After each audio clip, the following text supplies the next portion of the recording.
Well, what can be said about Frank Gaffney that he hasn't said about himself? I ask you. We all know Frank, a great friend of EMET, the Jewish people, a great American. I'm going to read some of his resume, but why take away from him?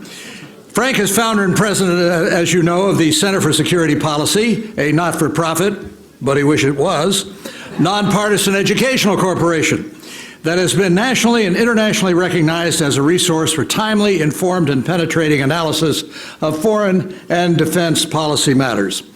Now, a person can be judged by who he makes as enemies as well as those he makes as friends. And one of the many reasons I like Frank is because of the enemies he makes. It's really gratifying. And some of the people you know who dislike him ought to be disliked in return. So I'm not going to read all this stuff about Frank. I give you the fabulous Frank Gaffney. Come on up here, Frank.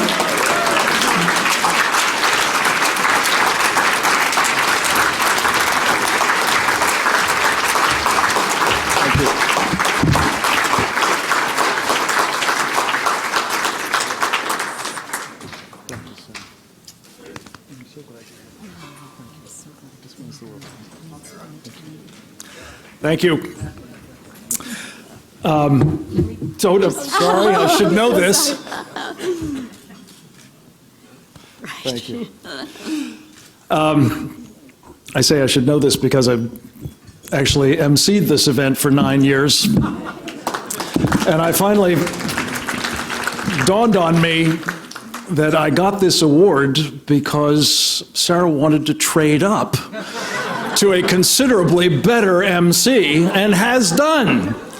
And I just want you to know, Sarah, that it wasn't necessary to wait this long or give me this award. I would happily have stepped aside for Cal any day, despite that introduction, I might add. It's not so much what I've said about me that probably sticks in your mind as what all of those enemies have said from time to time, and I am very proud of my enemies. In fact, I think there's a pretty high correlation between my enemies and Cal's and Sarah's and Daniel Pipe's and any number of others of you in this room. But it is a great honor to be among so many of my friends and comrades and colleagues and fellow heroes. And you've heard from several of them already in the course of the evening. And I just thought I might take a minute to stitch together some of the things that you've already heard a bit about and put them into context, because I think if you reflect on what Alan Dershowitz was talking about and what Brian was talking about and Rahil was talking about, one thing is a sort of leitmotif, and that is that the speaking of truth is becoming much more difficult by the day.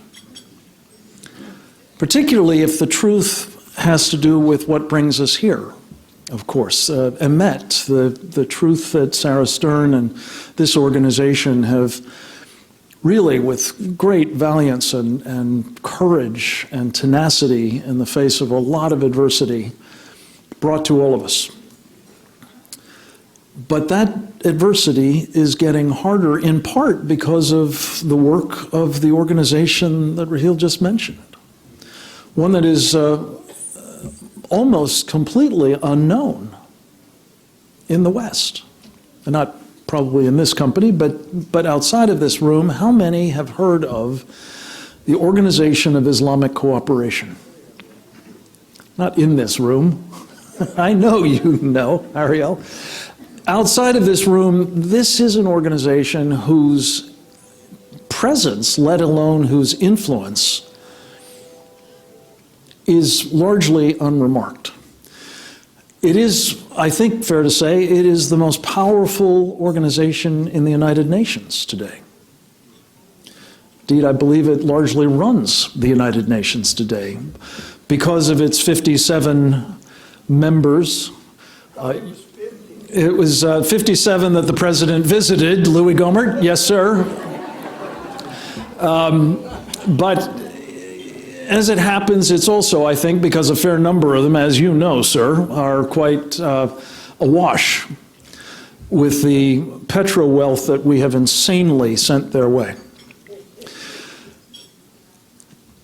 10 years ago, December, last year, the OIC, as it's known, adopted what they call a program of action,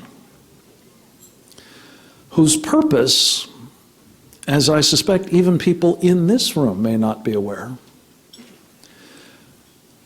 was to prohibit speech and other expression that offends Muslims worldwide, to use its influence inside and its authority with the United Nations to essentially compel all nations in the world, both to prohibit and to criminalize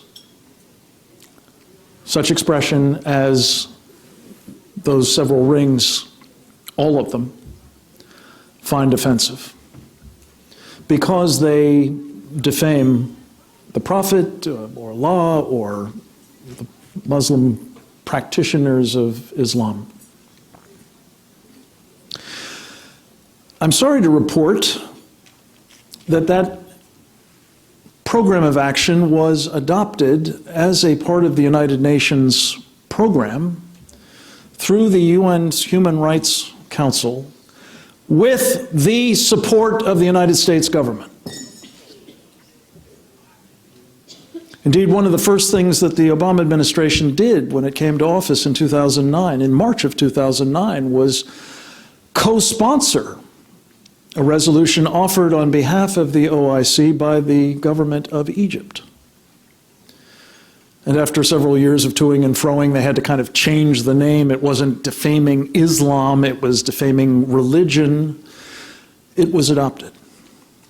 And then the Obama administration, in the person of a woman who's known to you all, I'm not sure whether my ground rules allow me to mention her by name.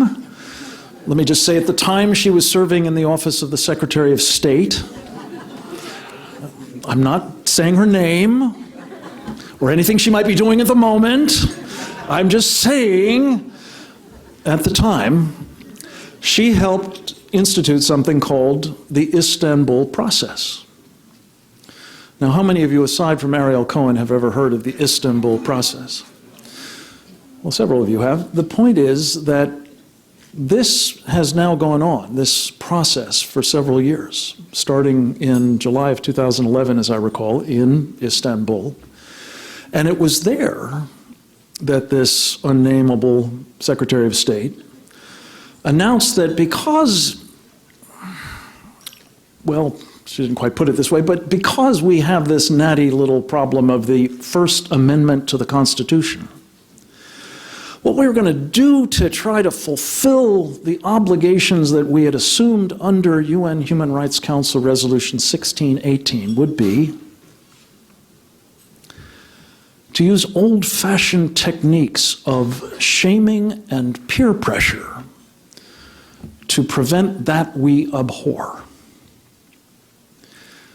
Now, what that means, ladies and gentlemen, translated into plain English, is we'll try to coerce people through whatever techniques are available to us to stop saying things or, I don't know, making videos about offenses to Islam.